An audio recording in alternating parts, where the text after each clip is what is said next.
Bueno, muy buenas tardes. Vamos a tratar de cumplir con los tiempos que nos propusimos. Por respeto a nuestro orador del día de hoy, por respeto a todos los que nos están acompañando. En primer lugar, empiezo por los agradecimientos. Muy especialmente, en primer lugar, por supuesto, agradecerle a Javier Milei la deferencia de sumarse a esta convocatoria y ayudarnos a entender esta economía que viene y cómo nos podemos preparar. En segundo lugar, también agradecer muy especialmente a Rodolfo Distel, a Unión Editorial, que nos ha contribuido generosamente tanto con la difusión como con esta plataforma fabulosa que nos permite tener una mirada más interesante y una dinámica también operativamente mejor. En tercer lugar, agradecerle a cada una de las organizaciones que han sido parte de esta convocatoria, especialmente a Jóvenes Liberales Demócratas de la provincia de Mendoza, a la Cátedra Alberdi y en especial a Daniel Pereira, al Grupo Fundación Libertad Mendoza, a la Fundación Global de Mar del Plata y a Fernando Álvarez, que también nos va a acompañar durante esta actividad, al equipo de trabajo de Federalismo y Libertad de Tucumán, muy especialmente a José Guillermo Godoy, su presidente, y a la Fundación Progreso y Libertad, especialmente en ese caso a Pablo Benítez Jacot, que también han contribuido de una u otra forma a ser parte de este encuentro y contribuir entonces a que esto salga lo mejor posible. Muchas cosas para decir, algunas reglas de juego antes de presentarlo al orador del día de hoy. Vamos a tener la posibilidad de utilizar esta plataforma con sus características, así que aprovechemos ese espacio de preguntas y respuestas que tiene especialmente esta versión de la plataforma Zoom para hacer allí las preguntas que queramos plantearle al orador. Tienen, por supuesto, habilitada la posibilidad del chat, pero nosotros queremos aprovechar mejor esta herramienta que nos deja hacer preguntas y respuestas en específico, así que ojalá podamos ir acumulando ahí para que luego nuestro moderador, que en este caso va a ser Guillermo Mozo, pueda elegir de allí las preguntas que consideren más pertinentes para transmitir en el tiempo que tenemos a nuestro orador del día de hoy. Pero antes de empezar esta presentación, me gustaría, en nombre de todas las organizaciones del que organizaron este evento, el Club de la Libertad, la Fundación Global, Federalismo y Libertad, Fundación Progreso y Libertad, Fundación Libertad de Mendoza, Jóvenes Liberales Demócratas y especialmente de parte de Cátedra Alberdi, compartir con Javier este mensaje que él va a ver ahí, porque tiene que ver con algo que pasó ayer, ¿no? Ayer fue el Día del Amigo y habría que contar muchas anécdotas para explicar por qué Javier se ha convertido en el amigo de las organizaciones del mundo de las ideas de la libertad en la República Argentina. Es una historia muy vieja, muy larga, que empezó cuando Javier podía caminar por las calles sin que nadie supiera quién era y que continuó mucho más aquí en el tiempo, con la misma fortaleza y la misma humildad de siempre, esa que le agradecemos tanto a Javier, porque es capaz de sostener tiempo, cosa que no es muy fácil cuando uno gana el tiempo y el prestigio que ha ganado a lo largo de estos últimos años Javier Milei. Ahora sí, no lo demoro más, lo presento al orador de esta noche, que no necesita presentación, así que le vamos a dar la bienvenida a Javier Milei. Muchas gracias, Javier, por aceptar la invitación. Estamos todos muy contentos de tenerte aquí y, por supuesto, listos para escucharte.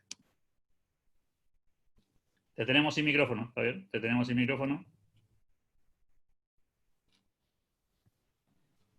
A ver ahí, ¿me escuchan? Perfecto, te escuchamos.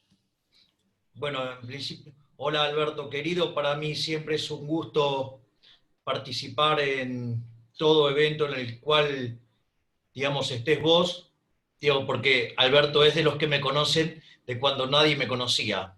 Así es que en ese sentido, en primer lugar, digamos, mi gratitud para un ser humano maravilloso como es Alberto, gracias a todas las fundaciones que han estado trabajando en la organización de este evento y gracias a todos los que están participando de la actividad como público. Básicamente, si nosotros queremos entender lo que va a venir para adelante, tenemos que entender el tipo de shock que recibió la economía y básicamente cuáles son las respuestas de política económica que hubo en distintos países del mundo, y ahí vamos a entender lo complicado de la situación futura para el caso de Argentina. Básicamente, lo primero que tenemos que entender es que el coronavirus, digamos, si uno lo tiene que interpretar en algún sentido, representa un shock sobre la oferta de la economía. Básicamente lo que implica es que al enfermarse las personas, ¿sí?, se retiran del mercado laboral y eso hace que la producción caiga, vendría a ser como el elemento estilizado, como el shock de oferta. No es un shock de oferta como los que uno ha estudiado en la teoría de los ciclos reales, que en general estaban vinculados a eventos de tipo de destrucción del capital físico, y eso no es un punto menor porque cuando ustedes tienen un problema de destrucción de capital físico, la caída es abrupta y la recuperación es lenta. Sin embargo, cuando pasa algo como es el caso del tema de un impacto sobre la oferta de trabajo y de características transitorias, básicamente el shock también es abrupto, pero la respuesta tiende a ser muchísimo más rápida, salvo que los hacedores de política económica hagan macanas. O sea, vendría a ser ese el concepto. Entonces, lo primero que tenemos que entender es las características del virus, cuáles son sus impactos, cómo eso se operacionaliza dentro de la economía, cómo respondieron los distintos países y qué es lo que está haciendo Argentina. Básicamente, desde mi punto de vista, lo primero que hay que entender es una cuestión de órdenes relativos, porque esto no ha sido una pandemia, ha sido una fraudemia, es un fraude. No porque el virus no exista, sino por una cuestión de cuantitativo. Básicamente, ¿qué es lo que quiero decir? Hay un dicho de economistas que dice, uno le pregunta al otro, ¿cómo está tu mujer? Y el otro le dice, ¿comparada con qué? Bueno, lo primero que hay que hacer es poner las cosas en términos relativos. Entonces, lo primero que yo tengo que ver es, acorde a las estimaciones de la población mundial, ¿cuántas personas van a morir a lo largo del 2020? Concretamente, 60 millones de seres humanos. 60 millones de seres humanos, 165.000 por día. Cuando uno toma la cantidad de muertos del coronavirus, en todo el mundo tardó 105 días. Por lo tanto, estamos hablando de algo que no representa el 1%. Punto 1. Punto 2. La Organización Mundial de la Salud amenazó con que esto se iba a parecer a la peste española. Entonces, ahora, ¿qué fue la peste española? Bueno, es una gripe que tomó lugar entre finales de 1918 e inicios de 1920 en 4 oleadas. Como consecuencia de ello, básicamente se infectó 1/3 de la población del planeta Tierra. La tasa de letalidad fue del 6%, por lo tanto murió el 2% del planeta Tierra. Sí, esto quiere decir, digamos, murieron 39 millones de seres humanos.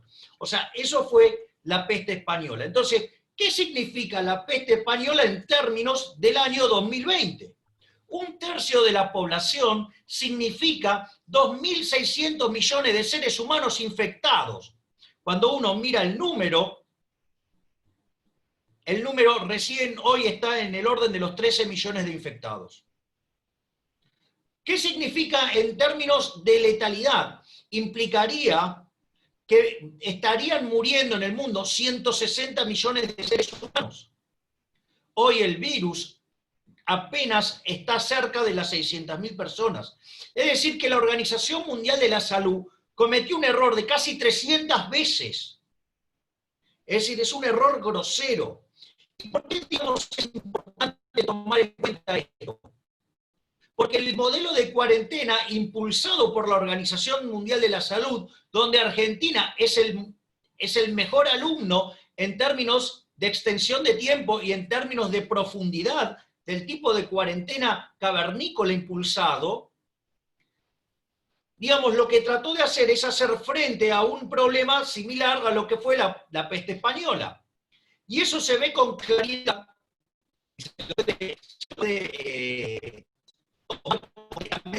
Los numéricos del daño que se ha causado a partir de un trabajo que hizo Robert Barro Ursúa y una economista china que se llama Wen. En ese trabajo, básicamente lo que hacen en el caso de estos autores es tomar qué pasa con la tasa de crecimiento del Producto Per Cápita dentro del periodo que va desde 1901 hasta 1929. Digamos, se saca a partir de 1929 porque está el efecto de la Gran Depresión, y se toma este periodo, ¿por qué? Porque el mundo tuvo dos shocks negativos sobre la cantidad de personas en el planeta Tierra, que es la Primera Guerra Mundial y lo que tiene que ver justamente con la peste española. Entonces, básicamente, cada una de estas series tienen todos valores ceros, que los años que transcurren, o sea, la Primera Guerra Mundial y los años que transcurren la peste española, se cargan los datos de muertos pertinentes. A partir de eso, Barro determina, con sus colegas, que si el coronavirus tuviera una letalidad y alcance similar al que tuvo la peste española, la economía mundial debería perder 6 puntos de tasa de crecimiento del Producto Per Cápita. Ustedes saben que la tasa de crecimiento del PBI es la tasa de crecimiento del Producto Per Cápita más la tasa de crecimiento de la población. Ahora bien, si la población crece al 1%, pero van a morir 2 puntos porcentuales de población, eso me da un saldo negativo de 2,1, por lo tanto, se están perdiendo 7 puntos de crecimiento económico.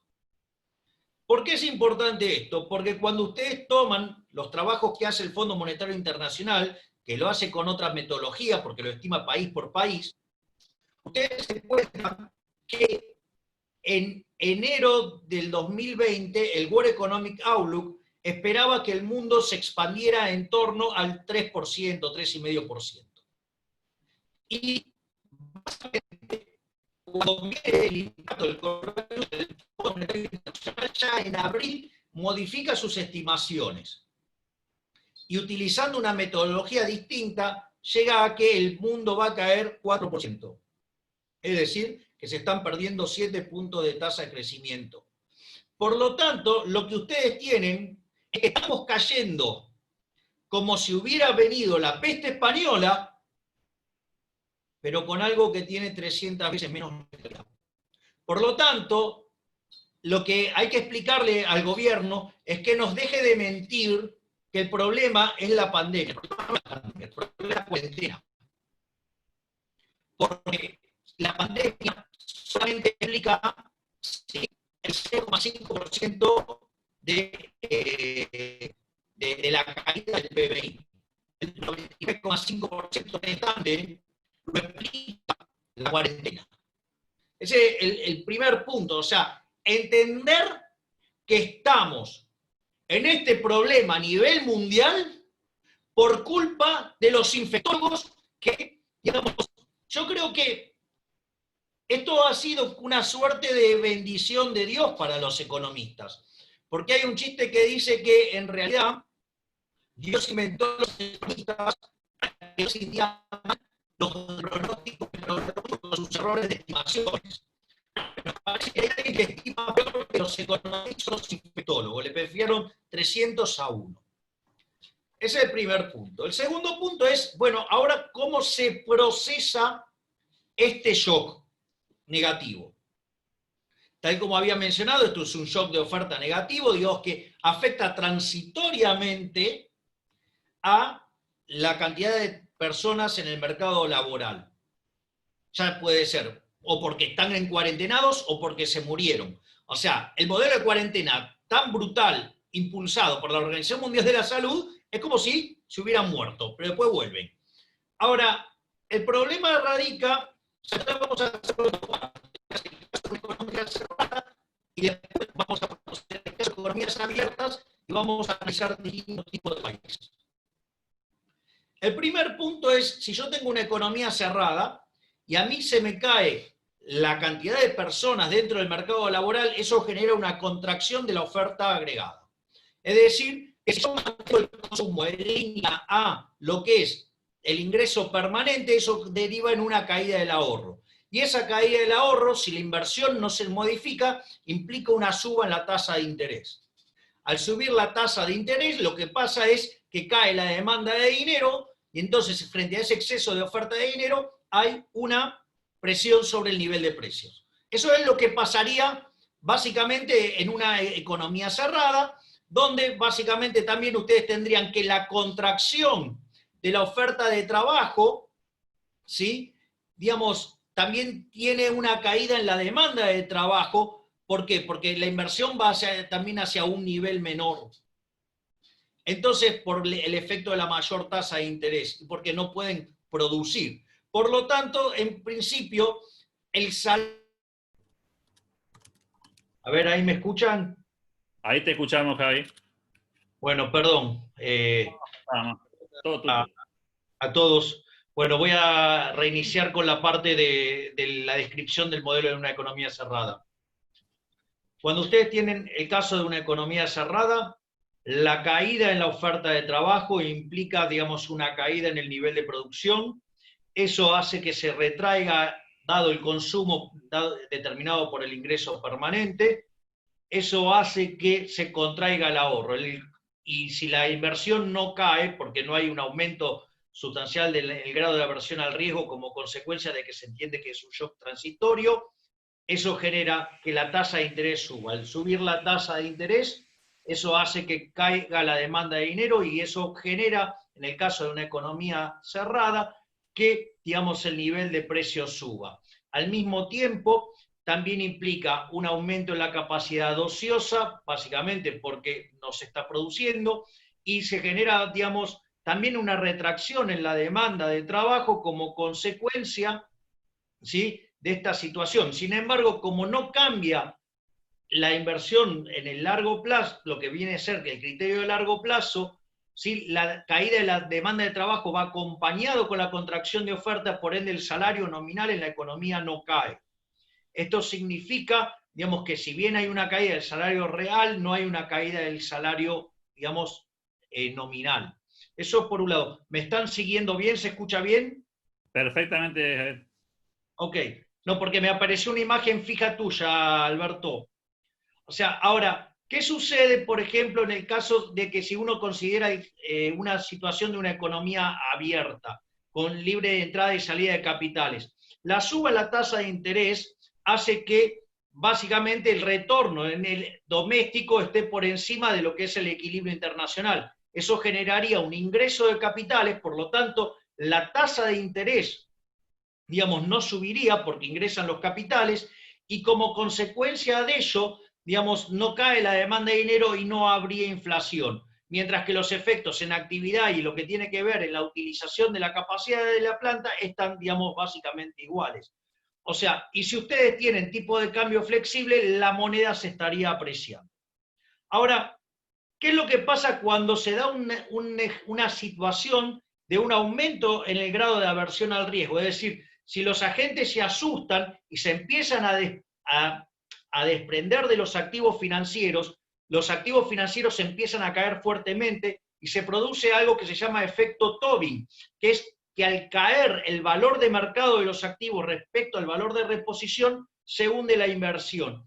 Entonces, ¿por qué? Porque además, cuando ustedes tienen ese fenómeno, existen esto que llaman los stop loss, y eso genera ventas masivas, ¿sí?, de activos, y eso repotencia aún más, ¿sí?, la caída de los activos. Entonces, ¿qué es lo que pasa en esa situación? Ahí la inversión cae mucho más que proporcionalmente, la tasa de interés baja y además se genera un aumento en la demanda de dinero, que además es repotenciada también por el grado de aversión al riesgo. ¿Por qué? Porque la gente, digamos, en ese momento decide un movimiento de cartera que se llama Flight to Quality, Flight to Safety, Flight to Heaven, que básicamente es demandar activos emitidos por el sector público, y ese aumento en la demanda de dinero genera una deflación en la economía. Y ustedes lo otro que ven como efecto colateral es que suben el precio de los bonos del Tesoro norteamericano, por ejemplo, ¿sí?, y por ende las tasas se achican fuertemente, y al mismo tiempo, como se desprenden de los bonos, por ejemplo, emitidos por el sector privado, aumenta el spread entre los títulos privados y los títulos públicos, se cae el precio del equity, se cae el precio de los emergentes y obviamente también se cae el precio de los bonos basura. ¿Sí? Ahora, ¿qué es lo que sucede? Pero el problema ahora radica que la situación en un país emergente y en un país desarrollado no es la misma. ¿Por qué? Porque en ese cambio de portafolio se demandan los activos emitidos por los países más seguros, por decirlo de alguna manera, en detrimento de lo que es los países emergentes o los países en vía de desarrollo. Entonces, ¿qué es lo que pasa? El riesgo, ¿sí?, en los países emergentes sube, mientras que la tasa en los países desarrollados cae. Entonces, por más que ustedes tienen una fuerte contracción de la inversión, ¿sí?, aún así la tasa de interés doméstica en los países desarrollados está por encima de lo que es la tasa de arbitraje para un país desarrollado. Entonces ingresan fondos a estos países, ¿sí?, que le demandan más títulos públicos y le demandan también, por ejemplo, a Estados Unidos, dólares. ¿Sí? Y eso lleva, digamos, a la apreciación de las monedas las monedas fuertes, como sea el caso de Estados Unidos, como sea el caso de, por ejemplo, del euro, ¿sí?, o como sea el yen, o como sea la libra esterlina. Y por otra parte, digamos, ustedes tienen el mismo efecto en una economía emergente, pero lo que sucede es que la tasa de interés de arbitraje, por el aumento del riesgo, sube. Entonces esa situación lo que genera es una salida de capitales, ¿sí?, que hace devaluar las monedas y que además, como está cayendo la demanda de dinero de los países emergentes, eso conlleva también a un aumento de la tasa de inflación. O sea que lo cual, digamos, ustedes lo que van a encontrar es déficit de cuenta corriente en los países desarrollados y van a encontrar superávit de cuenta corriente en los países emergentes, ¿sí? Y ahí, digamos, no es lo mismo aquellos países que tienen tipo de cambio flexible que aquellos que tienen tipo de cambio fijo. Los que tienen tipo de cambio flexible, básicamente lo que hacen es devaluar.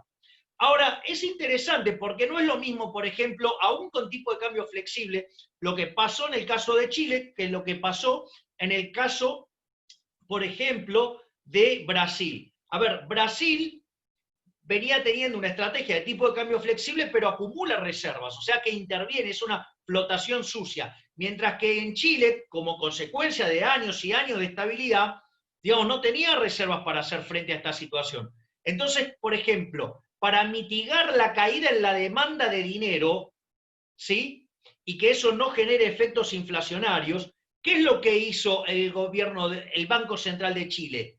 Tomó deuda con el Fondo Monetario Internacional para compensar la caída en la demanda de dinero y que de esa manera eso le permita esterilizar pesos chilenos, ¿sí?, vendiendo ¿qué?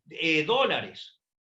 Y de esa manera que el efecto sobre precios tenga que ver básicamente con lo que es el cambio del equilibrio interno y no por la caída de la demanda de dinero. Ese es el caso, por ejemplo, de Chile. ¿Cómo lo resolvió Brasil? Brasil no tiene acceso a esa línea de crédito premium que tiene Chile. Entonces lo resolvió ¿cómo? Vendiendo reservas. Ahora, ¿qué pasa, por ejemplo, en países como Ecuador o como Panamá, que son países, ¿sí?, que tienen sus economías dolarizadas? Es decir, un caso de tipo de cambio fijo más extremo, o sea, es el caso más extremo.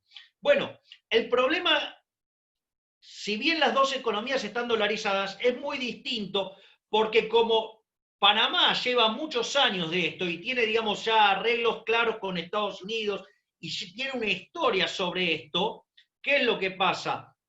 La demanda de dinero no cae tanto.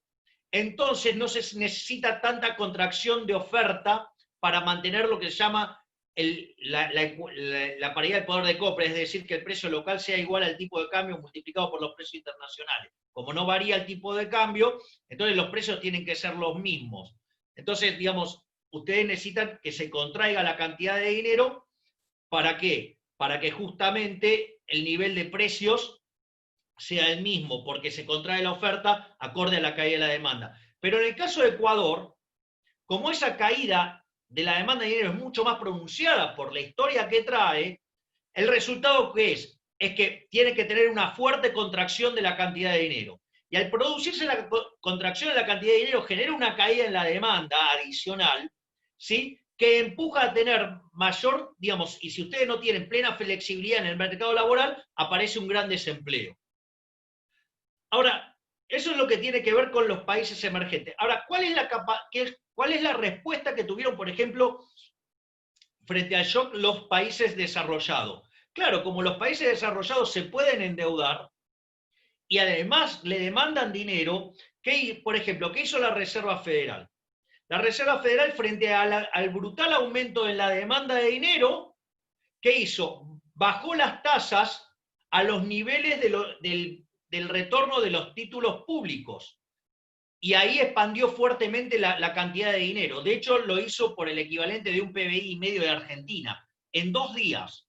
O sea, hizo una primer subasta por 400.000 millones de dólares, se lo llevaron todo, al otro día tuvo que subastar 200.000 millones de dólares más. ¿Por qué? ¿Pero por qué lo hace? Porque emite contrademanda de dinero, lo hace para evitar la deflación. Y aclaremos esto y que se entienda, porque emite contrademanda de dinero. Punto 1. Punto 2. Frente al derrumbe de la inversión, ¿qué hizo Trump? Bajó los impuestos a las empresas. Es decir, para compensar el miedo que se genera originalmente, le baja impuestos. ¿Para qué? Para que de esa manera la inversión no caiga, para que de esa manera sufra lo menos posible la demanda de trabajo. Y por otra parte, dado que el shock implica que se retrae la oferta de trabajo y por las características flexibles del mercado de trabajo de Estados Unidos se manifiesta en desempleo, básicamente, ¿qué es lo que hizo el gobierno? A tasa cero se endeudó para girar cheques a las personas para que puedan mantener su nivel de consumo, al tiempo que se dispararon los seguros de desempleo. Ahora, esta situación que es como arregla Trump, ¿no? Digamos, o sea, trata de nivelar, de mantener nivelado el nivel de consumo, trata de evitar que se derrumbe la inversión y eso se manifiesta en un déficit de cuenta corriente, que la contracara es la colocación de deuda, ¿sí? Y la emisión de dinero para evitar la deflación. Francia, que es un país que podría tener las mismas características de acceso a los mercados, porque tiene acceso al mercado de deuda, y básicamente cuando uno lee las declaraciones de Christine Lagarde, lo que analiza Lagarde enseguida entiende la analogía en términos de demanda de dinero de lo pasado en la crisis anterior, y por ende empieza a emitir. Entonces, ¿pero cuál es la diferencia? La diferencia entonces radica en la instrumentación de la política fiscal. Mientras que Estados Unidos le gira el dinero a los, digamos, a los individuos para que ellos decidan en qué gastarlo, el caso de Francia es distinto. Francia lo que hace es hacerse cargo de la cuenta de determinadas partidas. Es decir, el Estado francés decide, ¿sí?, también endeudarse, pero es él quien decide en qué se gasta el dinero, en qué lo tienen que gastar los individuos. Es decir, se hace cargo de determinadas cuentas que considera que eso es en lo que hay que gastar. Y esto, digo, al margen de implicar un destrato hacia el ser humano, ¿sí?, porque en el fondo, digamos, le quieren manejar la vida y en Estados Unidos le dan la libertad de gastarlo en lo que se le dé la gana, tiene efectos sobre la política fiscal. ¿Por qué? Porque en Estados Unidos, terminado el shock, ¿sí?, y eso está escrito en artículos míos, por lo tanto, digo, no es ninguna novedad, digamos, si ahora les digo que en los últimos 2 meses la economía americana creó 8 millones de puestos de trabajo, ¿sí?, pero además logró nivelar el nivel de consumo para que, digamos, para que los individuos no sufran, sino que además, digamos, estimula la inversión. Pero, ¿qué es lo interesante? Que terminado el shock, el programa de asistencia se termina. Es decir, el aumento del gasto público es absolutamente transitorio. Y como además bajó impuestos y hay más inversión, a la postre termina con mayor demanda de trabajo y por ende con mayores salarios reales y con mayor crecimiento. Es el caso de Estados Unidos. Ahora, el caso de Francia es totalmente distinto. ¿Por qué? Porque eso se transformó en un aumento del gasto público que entra en lo que llamaba Friedman y Rose Friedman o Rose Director, ¿sí? En lo que es la tiranía del status quo. La tiranía del status quo dice que los programas de gasto público, digamos, cuando ustedes lo quieren atacar, digamos, tiene el problema del triángulo de hierro, que se conforma de los políticos oportunistas, los burócratas que dan esos planes y los beneficiarios. Entonces, ¿qué pasa? Una vez que ustedes se expandieron, no hay forma de volver atrás. Por lo tanto, a la postre se transforma en ¿qué? En un aumento de la presión tributaria. Por ende, de largo plazo, los franceses van a tener un menor nivel de vida porque van a tener que hacerse cargo, ¿sí?, de un fisco más grande. Van a tener que pagar más impuestos. La única reacción que pudo tomar Macron es que, sacando el caso de los impresentables de Podemos en España, ¿sí?, que es, digamos, nuestro modelo, ¿sí?, Irlanda arrancó bajando impuestos, que además ya era líder en eso. Entonces, lo primero que hicieron, y eso está muy bien explicado en el libro, en el nuevo libro de Martín Litvak, ¿sí?, Paraísos Fiscales e Infiernos Tributarios. Cuando Irlanda arranca con una nueva baja de impuestos, los países de la OCDE salieron a criticarlo.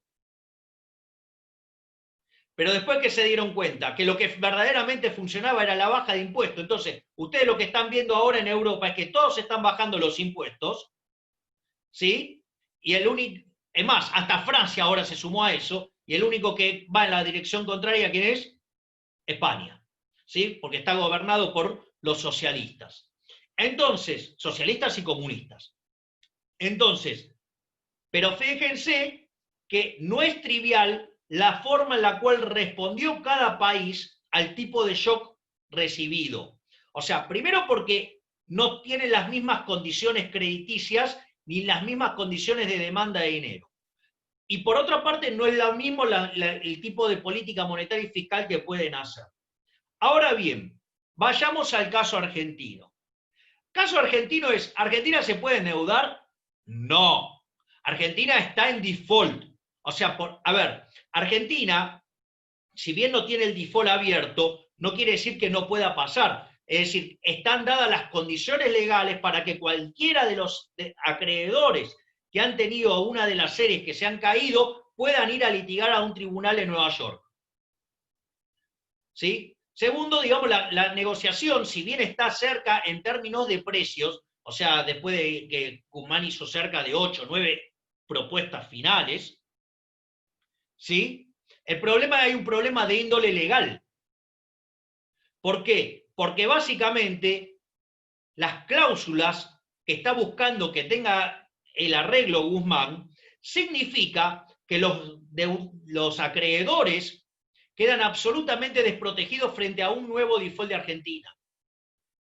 ¿Y por qué es importante eso? Porque si ustedes quieren analizar la sustentabilidad de la deuda, Argentina debería tener más o menos un superávit primario de 2 puntos del PBI.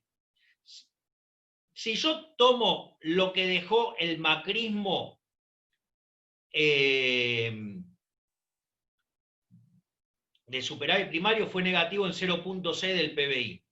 Sin embargo, ¿sí?, si yo corrijo por libramientos impagos y partidas rezagadas, tengo 3.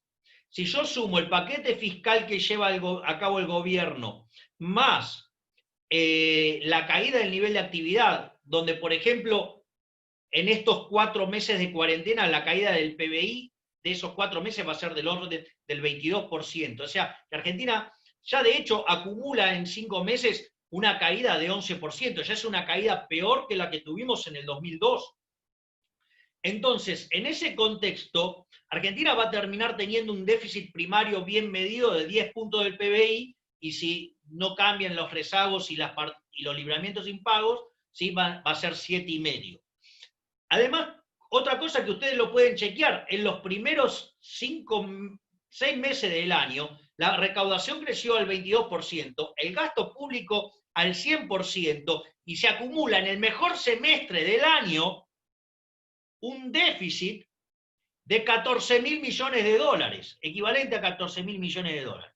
Es más, el Banco Central emitió para asistir al sector público 1.5 billones de pesos. ¿Y por qué, digamos, no se ve manifestado en los precios? No se ve manifestado porque el 70% de esa emisión fue esterilizada con LELIQs y con PASES, es decir, que están adentro de los bancos.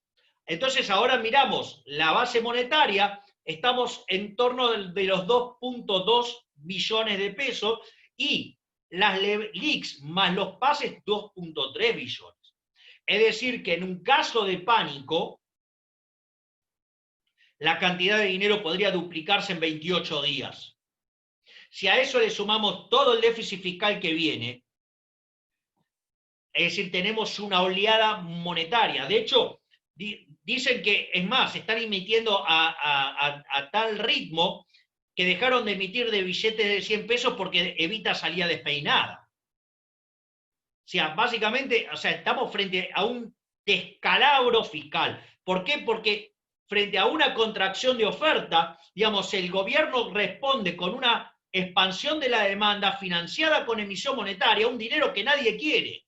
En lugar de bajar el gasto público en todas las partidas que tienen que ver con el robo de los políticos, no tocaron nada. Es más, aumentaron el gasto. Por lo tanto, digamos, lo que están haciendo es tirar nafta al fuego. Entonces, si hoy ya el nivel de pobres en Argentina oscila entre el 45 y el 50%, algo perfectamente razonable. ¿Por qué? Porque en la crisis del 2002, el PBI en Argentina cayó 10,9%, la inflación fue del 41% y la cantidad de pobres saltó al 55%. Por lo tanto, si una economía que viene viajando a tasa de inflación del 45%, va a estar cayendo por lo menos 11, 12, 13 puntos, bueno, es de esperar que como mínimo, digamos, vayamos a niveles de pobreza del 50%. Y si llega a estallar la hiperinflación, por todo lo que están emitiendo de dinero, por cómo se cae la demanda de dinero y cómo se retrae el nivel de actividad, tengo mi sensación de que vamos a la peor crisis de la historia. ¿Por qué? Porque básicamente hay una oleada de oferta monetaria enorme, caída de la demanda de dinero, caída de la actividad. Eso se llama hiperinflación. Es más, ¿cómo quieren salir esta gente? Quieren salir con un plan de obra pública. Y encima son tan ignorantes que citan como referencia el New Deal. Hay que explicarle a esos brutos, a esos burros, ¿sí? Que tienen que mirar los datos. De la Gran Depresión no se salió con política fiscal, se salió con política monetaria. Eso está documentado en el libro de Friedman y Anna Jacobson Schwartz, que se llama La historia monetaria de los Estados Unidos, capítulo 7. Si no les gusta Milton Friedman, que lean los ensayos sobre la Gran Depresión de Bernanke. Si no les gusta Bernanke tampoco, que lean los trabajos recientes de Cristina Romer, que es una keynesiana declarada. Y como keynesiana declarada dice, no se salió con política fiscal, se salió con política monetaria. ¿Por qué? Porque Roosevelt, en la medida que aumentaba el gasto público, aumentaba los impuestos. Ah, no, estos burros quieren salir con, está bien, con política fiscal expansiva. Y lo van a financiar con emisión monetaria, con dinero que nadie quiere. O sea, es como llamar a Nerón para apagar un incendio. Ese plan de 370 hojas que le mandaron, en realidad se llama el plan lanzallamas. El otro problema que, fíjense que aquellas economías que tienen mercados laborales más flexibles salen más rápido. Bueno, Argentina es un infierno el mercado laboral. Pero al margen de eso, el modelo de cuarentena cavernícola impulsado, por Alberto Fernández a instancia de las, voy a tratar de mantener la mesura, de los infectólogos, básicamente ustedes lo que encuentran es que al dejar sin ingresos a las empresas, al obligarlos a mantener impuestos porque la de los chorros de los políticos no se toca, al obligar a las empresas a mantener la plantilla, al obligarlos a mantener los salarios, eso genera un desbalance financiero enorme en las empresas. ¿Qué pasó? Primero se comieron el capital de trabajo. Después arrancaron los cheques rechazados. Es decir, un financiamiento compulsivo quebrando la cadena de pago. Y después empezaron a comer el capital.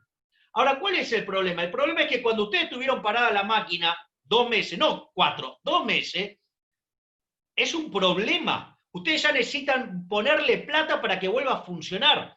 Pero aún así, no alcanza con eso. Ustedes si se compran las máquinas, digamos, aquellos que hayan visto la vida real de una empresa, cuando se compran la máquina, no pueden arrancar. ¿Por qué? Porque tienen que generar algo que se llama capital de trabajo, porque ustedes tienen que comprar los insumos, pero ahora los insumos, una vez que los compran, entran en producto en proceso. Después se convierten en un bien de cambio, después se vende, después se cobra. Eso se llama ciclo de maduración. Y además, digamos, mientras que ustedes estaban haciendo todo eso, en el medio tuvieron que pagar por los insumos, que se llaman o sea, ciclo de pago, periodo de pago. Esa diferencia, digamos, le da una cantidad de días que ustedes lo tienen que financiar, que es el financiamiento del capital de trabajo. Por eso las empresas tienen activos corrientes más grandes que los pasivos corrientes. Justamente por eso. Y la contracara de eso, ¿qué es? El sector financiero, que es el que toma plata a corto y la presta a largo, que es el intermediador de plazo. Ahora, pero ustedes entonces ahora tienen que financiar eso. ¿Y cómo lo van a financiar? Con crédito inorgánico, con emisión monetaria, más nafta al fuego. Entonces, emitimos porque el gasto público aumenta al 100% mientras que la recaudación al 22%. Emitimos porque, digamos, puede haber un pánico. Emitimos para financiar la obra pública. Emitimos para los créditos. Emitimos para pagarle a los presos mayores salarios que un jubilado. Emitimos para lo que sea. Todo lo arreglamos con emisión monetaria. Miren, para mí eso termina en una hiperinflación. Más tarde, más temprano. Digo, termina en una hiperinflación. Y entonces ustedes se encuentran con los imbéciles que están en el gobierno diciendo, no, la inflación no tiene nada que ver con la emisión monetaria. Y esto es así de grave. ¿Por qué es así de grave? Porque dicen, no, bueno, había una inflación del 33% en el 2018, en el 2019 no se emitió nada, ¿sí? Y la inflación saltó al 53%. Ahora emitimos mucho y es el 43%. O sea que según ellos, digamos, emitir más hace que la inflación caiga.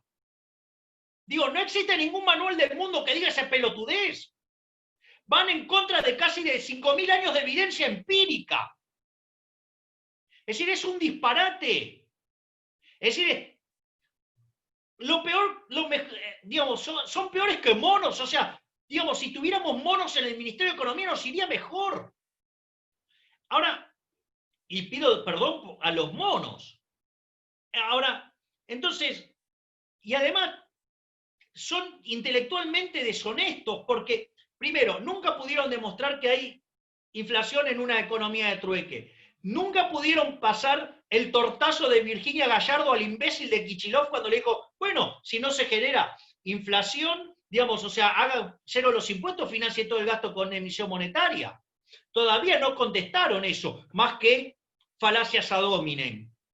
No solo eso, sino que además son deshonestos intelectualmente, porque ¿qué? ¿No conocen la conferencia de Friedman del año 70 en la London School of Economics cuando habla qué es el monetarismo y explica que la política monetaria tiene rezagos? Es decir, no entienden que el artículo de Olivera de la teoría no monetaria de la inflación es una trampa, porque básicamente, si no hay convalidación monetaria, porque el dinero es endógeno, no hay inflación. Entonces, estamos en una situación extremadamente compleja, ¿sí? Ustedes los van a operar a corazón abierto y está viniendo un tipo con la motosierra. Me parece que esto termina en la peor crisis de la historia argentina.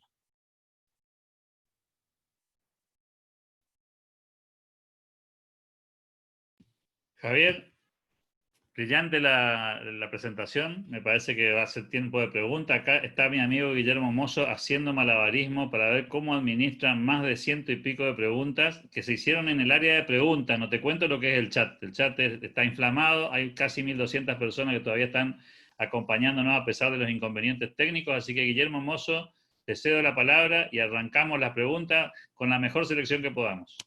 Bueno, gracias Javier, muchísimas gracias por tu exposición.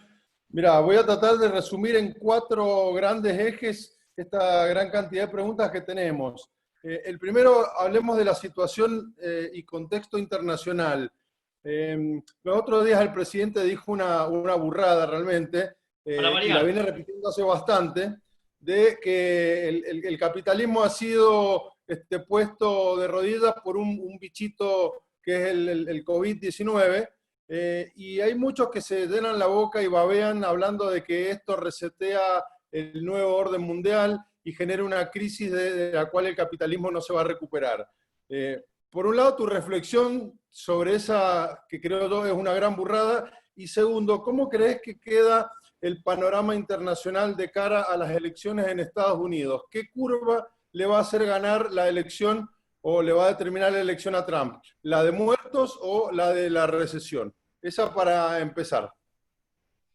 A ver, lo primero que voy a decir es que, para variar, digamos, las apreciaciones del presidente sobre el capitalismo son equivocadas. Él, de hecho, dio una charla de 17 minutos sobre el capitalismo. La charla está llena de clichés, tiene por lo menos 12 errores groseros, porque estoy siendo muy generoso. Y en realidad, lo que dañó al sistema no fue el bichito, porque eso es creer que fue la pandemia. En realidad, lo que golpeó al sistema fue la cuarentena. Es decir, el modelo de cuarentena estúpido, impulsado por la Organización Mundial de la Salud, donde los reyes de los estúpidos a nivel mundial son los infectólogos argentinos, digamos, con la basura inmunda esa asquerosa de Pedro Cana a la cabeza, o Eduardo López, o digamos, algunos de ellos que andan dando vueltas todo el día, sembrando el terror en las cámaras. Por lo tanto, digamos, la afirmación es falsa, y si no, digamos, que trate de ayudar con el Estado presente, ¿sí?, con emisión monetaria de un dinero que nadie quiere. Es decir, el principal problema, digamos, por el cual están achicando, digamos, están implementando una salida de la cuarentena, es porque se están quedando sin recursos, porque se hubiera dado cuenta Alberto Fernández de que el problema es el Estado y no el capitalismo. Si hubiera sido así, es muy interesante. Lo que tendría que haber hecho es que, a la par que dejaba sin ingresos al sector privado, hubiera dejado también sin ingresos al sector público, a ver qué hacía. ¿Sí?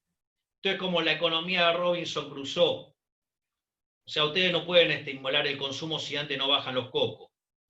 Si ustedes antes tienen que trabajar, y el que genera trabajo, el que genera riqueza es el capitalismo, es el sector privado. Por lo tanto, eso es un punto no menor. El segundo punto es, como digo siempre con el caso de Estados Unidos, debemos mirarlo con mucho cuidado. Debemos mirarlo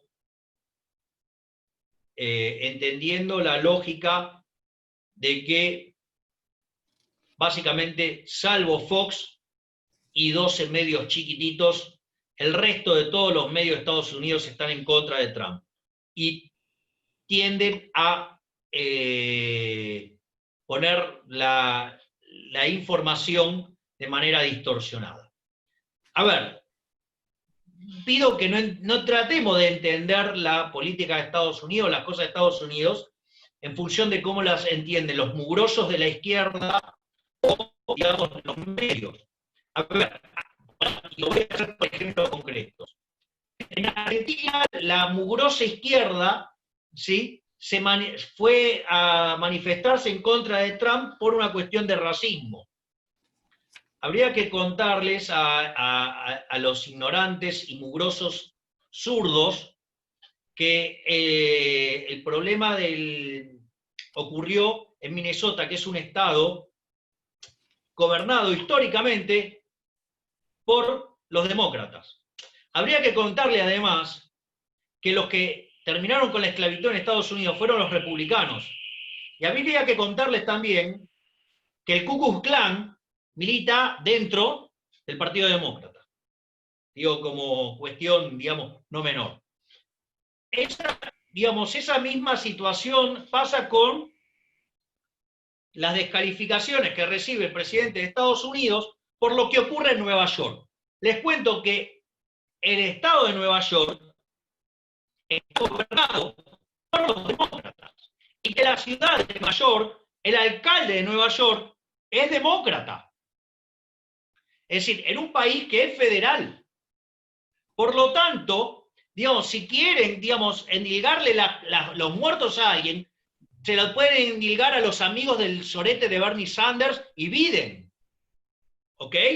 Digamos, yo para que, digamos, o sea, pongamos las cosas en perspectiva. Y después, hay trabajos que han sido publicados, que obviamente la prensa argentina no lo publica, porque, bueno, está claro, digamos, que los medios en Argentina están en un problema muy grande. Al quedarse sin ingreso las empresas no pueden pagar por publicidad.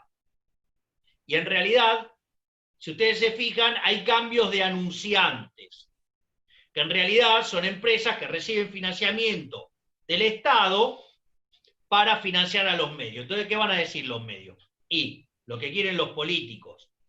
Entonces, ahí ustedes lo que tienen es que, por ejemplo, la cantidad de muertos mes por mes en Estados Unidos es algo menor que la del año pasado.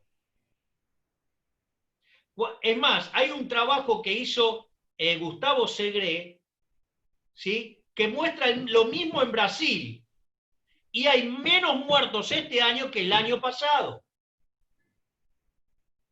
Por eso, cada vez que el presidente Alberto Fernández abre la boca haciendo un comparable, mete la gamba, porque en realidad las personas que lo rodean, y discúlpenme el término, son unos pelotudos chicaneros que no sirven más que para hacer chicanas baratas. Entonces, digamos, estamos gobernados por chicaneros baratos y además incoherentes, ¿no? Digo, porque si no, veamos lo que han declarado con el caso de la muerte del exsecretario de los Kirchner y lo que han declarado cuando estaban en la oposición respecto a lo que es el caso de Maldonado, ¿no? Digo, el ejemplo más emblemático es el imbécil de Cafierito, tercera generación de una familia viviendo de la política, o sea, de nosotros. Por lo tanto, digo, yo no soy especialista en el caso americano, pero lo que digo es, ojo, porque pueden estar pasando cosas que nosotros no sabemos. O sea, y las leemos con la distorsión de los medios locales que acentúa la distorsión de los medios de afuera. Bien, muchas gracias. Tenemos ya 2.200 asistentes, hay muchos amigos de otros países latinoamericanos, de Colombia, de Bolivia, de Perú, uruguayos, y mucha gente de la Argentina, de todas las provincias, te diría prácticamente. Así que voy a hacerte una pregunta que tiene que ver con federalismo y liberalismo. Hace poco ganó en la agenda nacional un tema que a nosotros como mendocinos nos viene pegando fuerte, que es la discriminación que existe del poder central hacia las provincias. Y el ex gobernador, hoy actual diputado nacional, Alfredo Cornejo, puso ese tema en la agenda de los medios nacionales, el famoso Mendoexit, que aspira en una Argentina que no tiene derecho de secesión, al menos a convertirse en un grito de rebeldía por un federalismo que se declama pero no se cumple. Hay mucha gente que está preguntando acá en el chat, ¿qué opinión tenés respecto al Mendoexit y a estos movimientos federalistas, donde habría que sumarle un grito de libertad? A ver, vamos por partes. Hay un video mío de hace unos cuantos años donde yo propongo separar la Argentina en dos, Argentina del Norte y Argentina del Sur. Guillermo, ¿me escuchás? Porque acabo de perder tu imagen. Te escucho perfecto, te escucho. No, pero no sé por qué no veo tu imagen. Bueno, yo sigo hablando. Se me salió la cámara, dale. Ahí estamos. Ok. Entonces, básicamente, yo entiendo plenamente lo que dice el ex gobernador Cornejo. De hecho, yo lo propuse hace mucho tiempo. Y porque, ¿cuál es el problema? Acá, digamos, cuando los valores de la sociedad están contaminados, como ser los valores del socialismo, que es la envidia, el odio, el resentimiento, el trato desigual frente a la ley, el robo y el asesinato, la contraparte de eso son instituciones inmundas que hacen que una economía se hunda. Entonces, ¿qué es lo que pasa? Si un conjunto de la sociedad está adhiriendo a esos valores, y hay otra sociedad que brega por la propiedad privada, por la no intervención del Estado, la tendencia, la operación social, la división del trabajo, el ahorro, el esfuerzo, digamos, y conseguir el éxito sirviendo al prójimo con bienes de mejor calidad a un mejor precio, digamos, en el contexto del respeto irrestricto del proyecto de vida del prójimo, de modo tal que eso se manifiesta en un conjunto de instituciones que hace que el país florezca. El problema es que la diferencia de valores morales hace prácticamente imposible la convivencia. Y lo que está planteando Cornejo ahí es justamente algo que yo, digamos, planteé hace muchos años y que, por ejemplo, lo hablaba el otro día con mi querido Carlos Mira, en Instagram, donde, según Carlos, o sea, esa divergencia de valores hace que esta sociedad tenga grieta, viva en grieta y que sea muy difícil superarlo. Es decir, los políticos, utilizando la basura en la educación pública, han logrado lavar el cerebro de la gente. Es decir, el Estado, digamos, siguiendo los lineamientos de Gramsci, ha logrado meterse en los medios, ha logrado meterse en la cultura, ¿sí? Fíjense lo que son las cosas. El IFE de 10.000 pesos, pero a los artistas les da 30.000. ¿Ok?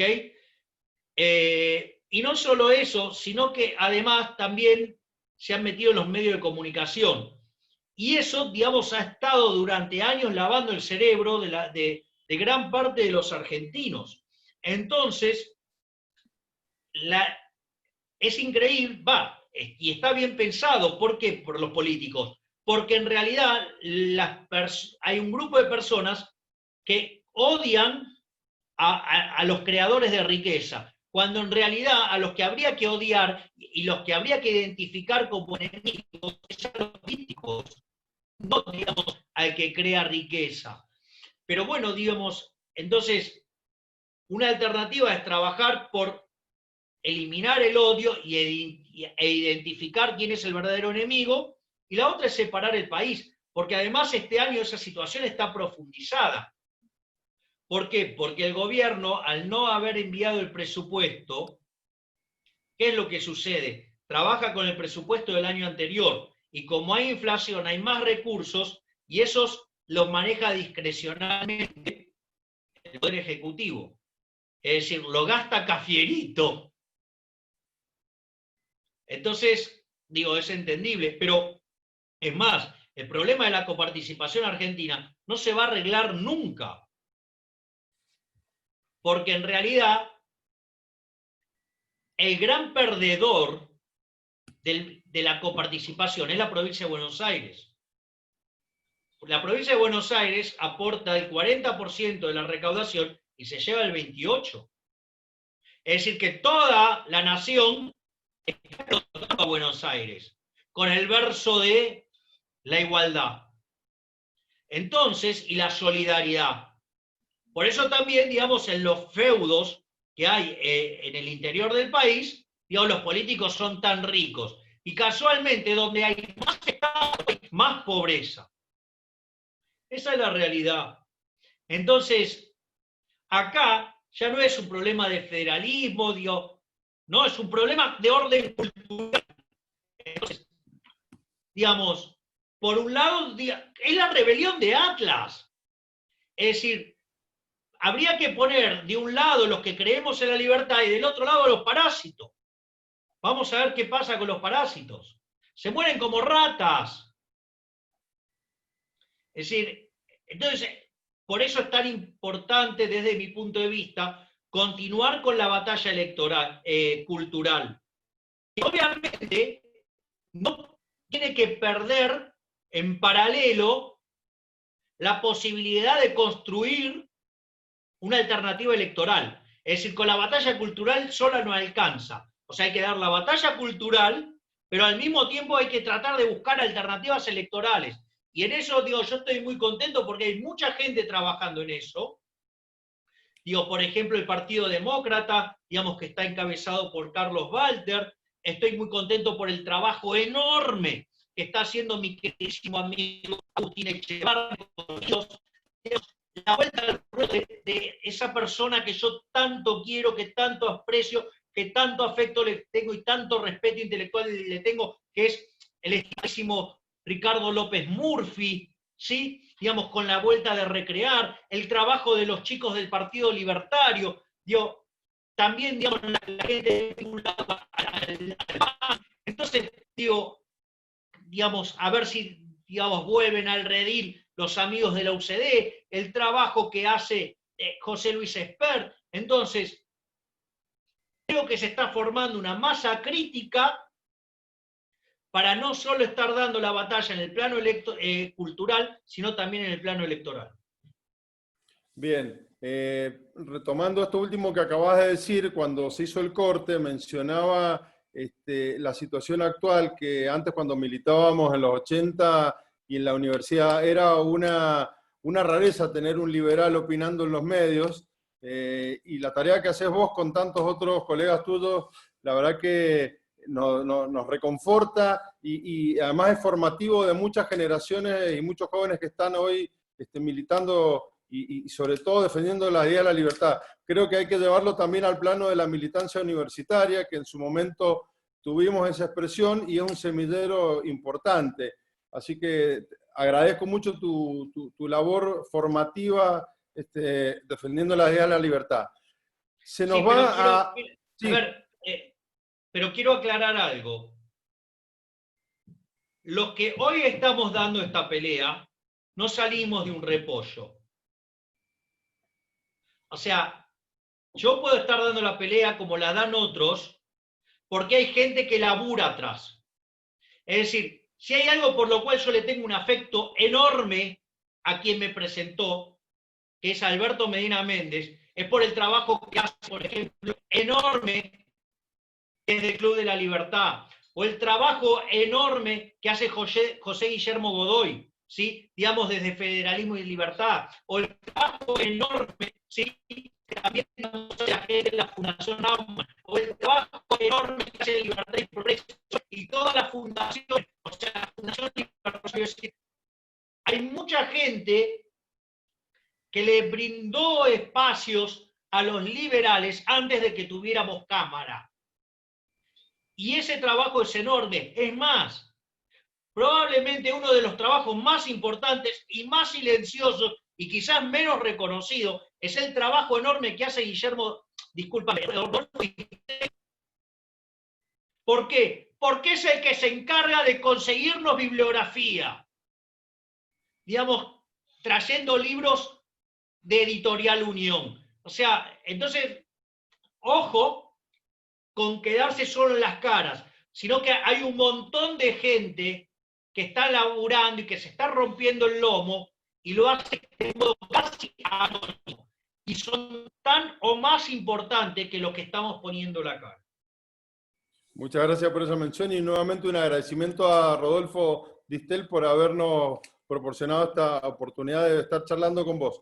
Javier, yo me despido, le voy a dar paso a Fernando Álvarez de Mar del Plata, de Fundación Global, que va a terminar con una pregunta y cerrando el evento. Un abrazo. Gracias. Hola, ¿me escuchan? Sí, sí, se te escucha. Bueno, quiero empezar por agradecer nuevamente, Javier, tu participación en este encuentro y en tantos otros, por agradecerte también el rol que has cumplido en este tiempo. Me consta, porque lo he charlado con muchos jóvenes aquí en Mar del Plata y en otros lugares, cuando uno les pregunta, ¿y vos cómo llegaste a leer tal libro? ¿O cómo llegaste a descubrir tal autor? ¿O cómo llegaste a leer Alberdi? O cualquier otro, la respuesta en la enorme mayoría de los casos es a través de Milei. Creo que esa siembra en las nuevas generaciones que has hecho es algo que te tenemos que agradecer especialmente. Y a modo de cierre, quería hacerte un poco la pregunta que estaba, Javier, en el título de la presentación, ¿no? Es decir, bueno, asumiendo que coincidimos todos en el diagnóstico de que se viene la peor crisis de la historia argentina, que va a ser peor que el 2001, que vamos a ver posiblemente hiperinflación, pobreza, etcétera. Poniéndonos en la piel de un creador de riqueza, de estos que tenemos que defender, ¿no? De los John Galt, de la rebelión de Atlas, ¿qué podemos hacer? O sea, ¿cómo nos podemos preparar para eso? El que está al frente de una empresa pyme o el que cobra un sueldo en pesos y no le dejan acceder a dólares. En fin, ¿qué hacemos para prepararnos para la tormenta? Bueno, una cosa es resolver la cuestión operativa, digamos, de una empresa, ¿sí? Y ahí, digamos, la receta es muy fácil, digamos, siempre es defender la caja, ¿no? Digamos, no por nada, digamos, cuando vos te encontrás el libro emblemático de evaluación de empresa, el primer capítulo se llama Cash is King, ¿ok? Es decir, eso, digamos, casi te diría que es de manual de libro de texto, ¿sí? Digamos, vas a minimizar las inversiones, vas a tratar de achicar el ciclo de caja, digo, obviamente si te tenés que achicar, digamos, probablemente tengas que despedir personal con lo problemático y lo doloroso que es, porque a diferencia de lo que creen acá en Argentina, para un empresario es durísimo echar a un empleado, porque el empleado tiene mucha capacitación específica. Entonces, digamos, perder un trabajador no es un chiste, no es una cuestión menor.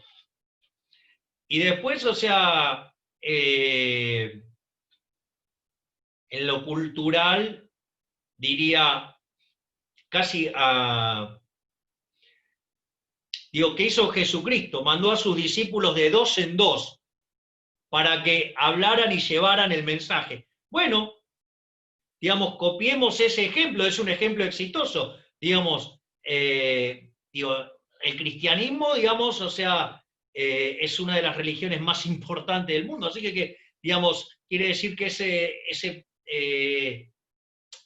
digamos, porque, digamos, y es más, si sacamos a China, claramente es la religión más importante del mundo. O sea que es un modelo exitoso, digo, bueno, también hay eventos negativos, ¿no? Porque ahora está, digamos, manejado por un comunista esa institución, digamos, pero al margen de eso, ¿qué es lo que quiero mostrar con esta metáfora? Vayamos y llevemos a donde podamos el mensaje de la libertad. Militemos el mensaje de la libertad. Así como estos hijos de puta militan el mensaje del odio comunista, militemos el mensaje de la libertad. Militemos el mensaje de la libertad. Sí, militemos el mensaje de la libertad. Sí, y te voy a decir algo. Todo esto que está viendo en Argentina, este nivel de elemento de opresión del Estado, digamos, el discurso de el Estado presente, el Estado salva, todas esas falacias, esas mentiras, tiene algo muy positivo. Porque cuando nos demos la piña más importante de toda la historia argentina, la gente va a tener todos los argumentos para darse cuenta de la basura que es el socialismo y su expresión más acabada, el comunismo, al cual nos quieren llevar estos delincuentes. Por lo tanto, cuando explote la crisis y le explote la cara, y la gente identifique los responsables de los políticos, porque son los únicos que no redujeron sus ingresos, los van a identificar como los culpables, van a identificar que es el enemigo, van a ir contra los políticos, y ahí es cuando van a ganar las ideas de la libertad. Y entonces, en ese renacer que va a tener la sociedad, va a ser una sociedad que si quiere vivir mejor, deberá abrazar las ideas de la libertad. Por lo tanto, como dice mi queridísimo amigo Expert, si hay futuro y ese futuro no es negro, ese futuro es liberal. Salgamos de dos en dos y llevemos el mensaje de la libertad, militemos la libertad, porque cuando esto estalle, la gente va a tener que identificar que los políticos son los enemigos y que la única solución es el camino de la libertad. Camino que lo abrazamos en 1860 gracias a las ideas de Alberdi y que en 35 años de ser un país de bárbaros pasamos a ser el país más rico del mundo. Nosotros podemos hacerlo. Así que vamos porque lo vamos a lograr.